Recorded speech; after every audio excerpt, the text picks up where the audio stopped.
Hello everyone. I invite you to subscribe to my channel and listen to my interesting stories about love. Grandma, how did you meet Grandpa? Glenna smiled before answering Connor, who looked at her with his big brown eyes full of wonder and curiosity. It was a long time ago, and I was very little, began Grandma. Connor crawled onto Grandma's lap and made himself comfortable to listen to her story. As she talked, he rested his head on her shoulder, and Glenna wondered now and then if the warm little boy had fallen asleep, only to hear him ask, "And then what, Grandma?" "What then?" he was wondering. Glenna went on to say, "When I was only 16 years old, my family was very poor. We lived in the countryside, and my father grew what we ate on our little plot of land. But some years were harder than others.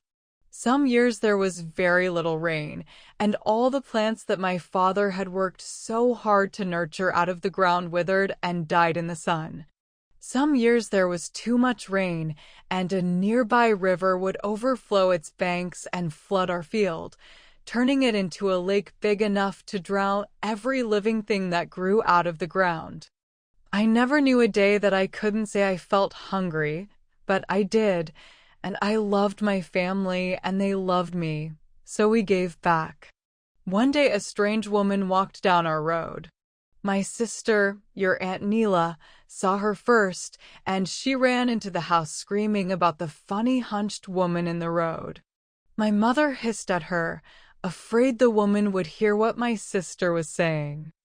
I followed my mother and sister to the window and looked out from behind the chintz curtains hanging over our kitchen table. Neela was right. There was some strange woman in the road, only now she was even closer, and it looked like she was looking for someone. My mother opened the door and stepped out to ask if the woman needed help, and when she did, Neela, who was only 10 at the time, and we her children followed her. When the woman saw my mother walking towards her, she stopped and set her big purple bag on the ground and leaned on her knotted wooden cane, waiting to see what my mother would say. My mother asked her if she needed any help or directions, but the strange woman smiled and said, "No, ma'am, I'm here to help you." "We need help?" The mother was confused by this, but being brought up with proper manners as to how things are done, she asked the woman if she wanted to come inside for a glass of lemonade. As it was a hot day and it was obvious by the drops of sweat glistening on the old woman's forehead that she probably needed a break. Nurse Neela was excited with anticipation of what might happen next, but I was older than Neela, so I was a little more cautious. We stepped aside and gave room for the mother and the woman to go into the house, and then the mother asked us to gather glasses and lemonade while she pushed back a chair so the older woman could sit down. Mother placed the woman's purse and cane on my great-grandmother's rocking chair, which was across from another window in the small living room next to the kitchen.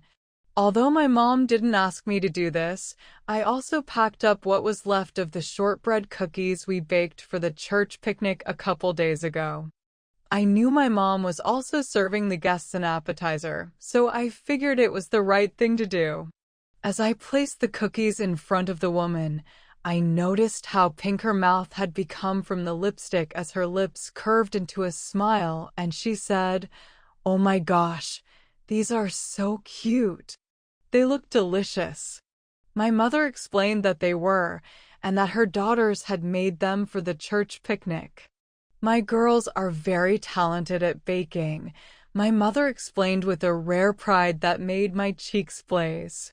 The woman at our table nodded as she took a bite and seemed to think for a moment before saying, "I'm not surprised to find that these may be the best shortbread cookies I've ever tasted. I knew when I came to get you that I wouldn't be disappointed." My mother's satisfied and contented look darkened to what I can only imagine was something closer to concern. Neela looked at me questioningly, but I only shrugged my shoulders. I couldn't tell her anything about what was going on, so I backed off and waited to hear more.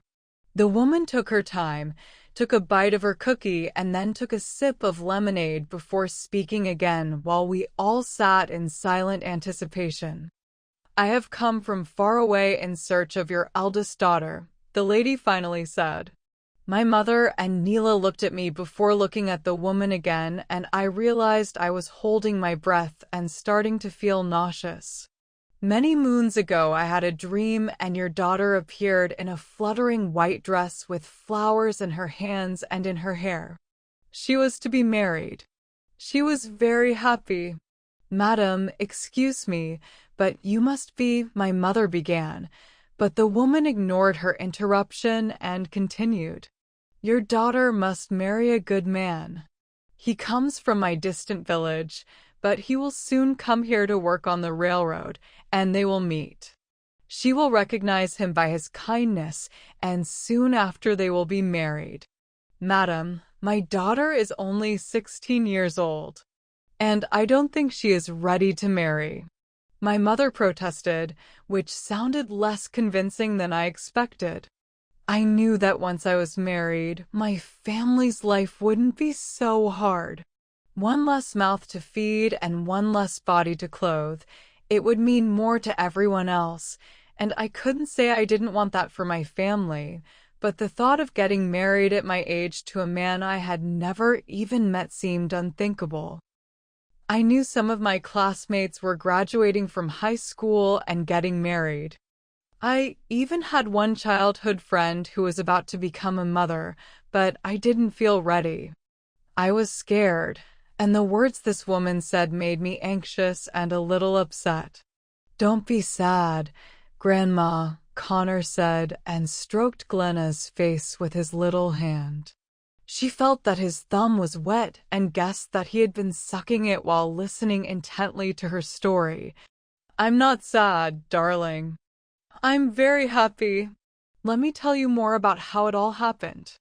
Glenna stroked Connor's hair, remembering how to continue her story. Yes. "So, the woman at our table predicted that a man would come to work and he would be the man I would marry.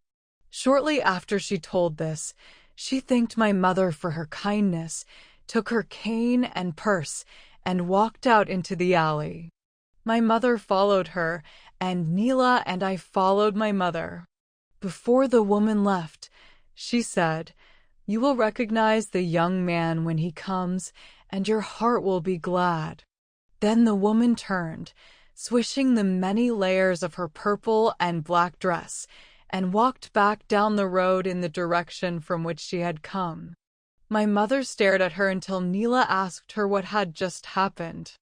Who was this strange woman who had come to tell us this impending news? Who is she? My mother turned around to answer her, and when we all looked at the road again, but that woman was gone. Strange. It was as if she had vanished into thin air. I felt like it might not have actually happened, but all three of us were there and witnessed it happen. The rest of the summer that year got hotter until everything in the ground dried up, and we entered the fall with very little food to survive the long cold winter. Neela and I went back to school that fall with empty stomachs and dreams as dry as the earth that had eaten the food we would never be able to eat. Sometimes it seemed pointless to even try to study, for I was too hungry to see where it would take me in the end. But after the grueling cold of January and February subsided, spring came in early March, and the tender green shoots and flowers that grew from the ground gave us hope again that this year might be better than the last. I had almost forgotten about the strange woman's visit last summer until one day I overheard the store owner's wife talking to a couple of women who attend our church. She told them that she had just received news that a railroad was going to come through our town. Do you know what that means for my store and my restaurant?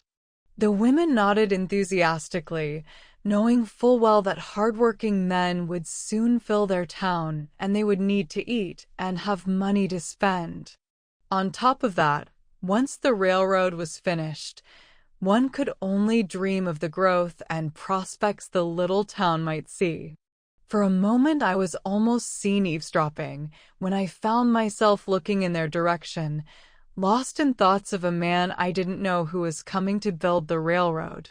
At first I couldn't remember why I had the thought in the first place, but then in an instant it came into my mind, and I realized that the woman who had come with her message last summer had predicted what would happen next. I mean, she had predicted it. I rushed home and told my mother what I had heard in the store, but instead of showing interest, my mother scolded me for my curiosity and sent me to the post office to mail a letter to her sister Mabel in Montreal. On the way there, a van drove by and kicked up dust from the road, which made me start sneezing. Just as I was about to wipe my face with a handkerchief, I heard a man's voice. I realized that I was blushing profusely. I turned around to continue on my way to the post office, but a man walked up and held out his hand. "My name is Jacob Murphy, and I'm here to work on the railroad. Could you recommend a place where someone new to your town could get some food?" I wanted to tell him that there was only one place in our town, and that was the cafe next to the department store. I wanted to tell him that the food there was really good, but I found the words stuck in my throat. I was embarrassed. He stood there looking at me with big, soft brown eyes that looked an awful lot like someone else's eyes. Glenna playfully scratched her grandson's head, and he squirmed with delight before sitting down again to listen to the rest of her story. When I finally found the words, I couldn't believe what I was hearing myself. "Last summer a woman came to visit. Before I finished, the man, who was now grinning from ear to ear, said, 'Oh yes, you met my Aunt Tilda, the matchmaker. Did she tell you that you would meet a young man who was coming to work on the railroad?' I wanted to answer, but found I was out of breath, so he continued. 'Yes, she told me that she had met a beautiful young girl who was only 16 years old, and that she would be the woman I would marry. She said that I would recognize this girl when I met her, and I'm sure she meant you.'" Why was he so sure? My heart was pounding in my chest, and I didn't know what to do next. I stood there waiting to see if he would say anything else, but he only waited for me to speak. Finally, my words reached me, and I told him I had to go. I hurried toward the post office, but I was so excited that I passed it and went into a meadow where the grass grows taller than your head, and you can get lost if you go too far. It was a long time before I came to my senses. Was it really him who had come? I went in one direction, but was met with all the colors of late summer. Grasshoppers were jumping wildly as I walked through the meadow, and I'm sure by the tickling at my feet my search for an exit woke up more than a couple of slumbering field mice. The only thing I didn't find then was an exit. I didn't find the right road. I tried to go in a different direction, but found that as the sun dipped lower in the sky, I was still hopelessly lost. I mean, these are places I knew, but I didn't realize where I was. I didn't know what to do when I heard a creature much larger than a field mouse making its way through the tall grass. I froze in place, waiting for the creature to attack me, as I could hear its footsteps coming closer. Suddenly, when I was sure some prowling cougar was about to feast on me, the grasses parted, but there appeared Jacob Murphy. His lips were smiling, but there was a concern in his eyes unlike that usually shown to strangers. "Jacob," is all I could say to him before I burst into tears. It was all surprising to me.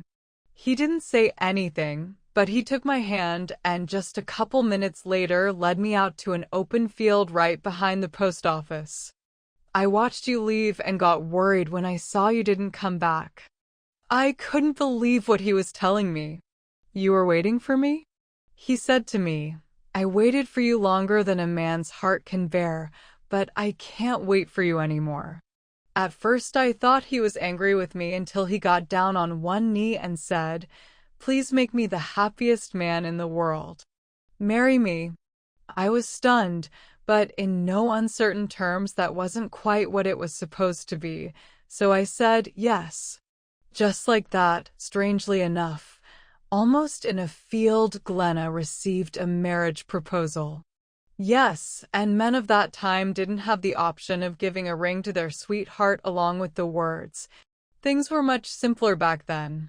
It was a different life. But people tried to live it with dignity and joy. And my grandmother lived a good family life. Glenna stopped and savored the memory, still as sweet as the hot summer day itself, before grandson Connor looked at her with great alarm. "Does Grandpa know?" Glenna laughed softly, not wanting to embarrass her sweet grandson. "Maybe one day I'll tell him too." Yes, that was a long time ago. Before we were we. Thank you. And please subscribe to the channel. There are more interesting stories ahead. If you liked the story, please like it.